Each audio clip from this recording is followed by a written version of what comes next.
घर आए और अपना जो बकाया उधार है वो पैसे लेकर जाए, जिस पर आरोपी गए।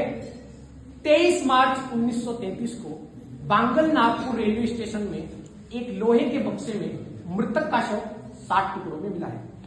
माननीय न्यायाधीश महोदय, दौरान तफ्तीश पुलिस जांच अधिकारी ने घटनाक्रम से जुड़े हुए समस्त साक्ष्यों के बयान करवाए, जिसमें आप न्यायालय के समक्ष भी प्रस्तुत होंगे, जिसमें घोड़ा गाड़ी चलाने वाले, जो वो बक्सा जिसमें शव बरामद हुआ, जो उसको ट्रेन में आरोपी के साथ लेकर गए, जो बक्सा लेकर आया वो ट्रेन में अटेंडेंट, इन सबके बयान पत्रावली में उपस्थित है।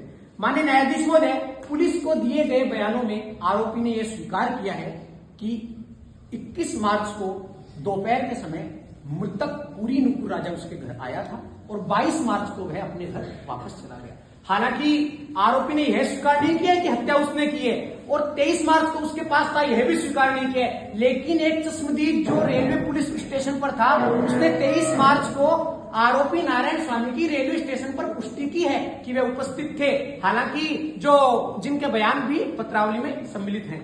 माननीय न्यायाधीश महोदय, दौरान तफ्तीश 50 पत्र जो इनका पत्राचार पत्रावली में उपस्थित हैं, यह मृतक के घर से जांच अधिकारी ने इकट्ठे किए हैं, जो पत्रावली में संलग्न है। माननीय न्यायाधीश महोदय, घटना में एक ऐसा पहलू भी है, हालांकि उसका देरी होने के कारण मेडिकल मुआयना नहीं हो पाया, आरोपी के घर से खून से लगे कपड़े भी मिले हैं। चूंकि आरोपी ने उन्हें स्वीकार तो किया है कि खून के कपड़े मिले हैं, लेकिन उन्होंने कहा है कि वो किसी पुरानी घटना के, चूंकि घटना में जांच की देरी की है और कपड़े धुले हुए थे, इसलिए यह सिद्ध नहीं हो पाया है कि वो खून मृतक का था या उस पर आरोपी के कोई निशान थे। उक्त मामले में पुलिस ने 4 अप्रैल 1937 को आरोपी नारायण स्वामी, इनकी पत्नी सुरेखा, इनके पत्नी के भाई व इनके यहां काम करने वाले कलर को गिरफ्तार कर लिया। समस्त तथ्यों से स्पष्ट है माननीय न्यायाधीश महोदय, यहां कुछ ऐसा देखने जैसा नहीं है कि इसमें कुछ जांच का विषय है। सारी परिस्थितियां ये बताती है कि आरोपी नारायण स्वामी ने किस प्रकार जघन्य हत्याकांड कारित किया है।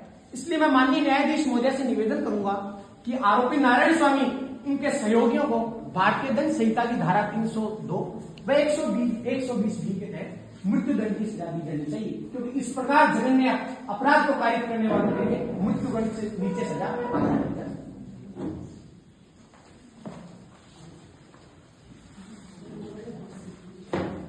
माननीय न्यायालय से मैं अधिवक्ता ने यहाँ प्रतिपक्ष की ओर से कार्यवाही प्रारंभ करने की अनुमति चाहूंगी।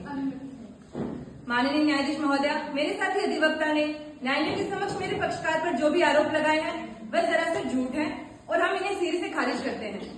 मेरे साथी अधिवक्ता ने न्यायालय के समक्ष जो तथ्य रखे हैं वह अधूरे हैं। चूंकि कानून में एक प्रसिद्ध लैटिन मैगजीम है, ऑडी अल्ट्रम पार्टम, जिसका अर्थ है हियर द अनदर साइड। महोदया, मेरे साथी अधिवक्ता ने न्यायालय को यह बताया कि मेरे पक्षकार व मृतक के परिवार के बीच अच्छे संबंध रहे हैं और पैसों का आदान प्रदान भी हुआ है, लेकिन यह कथन पूर्ण रूप से असत्य है कि मेरे पक्षकार ने पूरी नुपुर राजा की हत्या की है। मेरे साथी अधिवक्ता ने न्यायालय को यह बताया कि 20 मार्च को मेरे पक्षकार ने पत्र लिखकर मृतक को मिलने बुलाया, लेकिन यह बताना भूल गए कि उस पत्र पर ना तो मेरे पक्षकार के हस्ताक्षर थे और ना ही उनके परिवार के किसी सदस्य थे।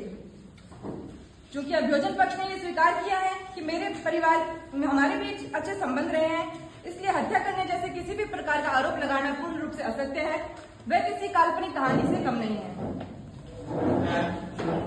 न्यायाधीश महोदया, यह कहना सही है कि मृतक मेरे पक्षकार के निवास पर आया था, लेकिन वह 22 मार्च को ही मेरे पक्षकार के यहाँ से चला गया था। चूंकि मृतक के मेरे परिवार के साथ अच्छे संबंध थे, इसलिए वह 21 की शाम को हमारे यहाँ ही रुक गया। जहाँ अभियोजन अधिकारी ने यह कहा कि मेरे पक्षकार के स्टेशन पर पुष्टि होना बताया है, तो यह बात सही है कि मेरे पक्षकार पर उस रोज स्टेशन पर मौजूद था, लेकिन वह दिल्ली से आए अपने व्यापारिक मित्र राव व नाइको से मिलने के लिए गया था, लेकिन वह दोनों भी वहां नहीं मिले। माननीय न्यायाधीश महोदया, मेरे पक्षकारों पर लगाए गए समस्त आरोपों को हम सिरे से नकारते हैं, वे रेगुलर ट्रायल की डिमांड करते हैं।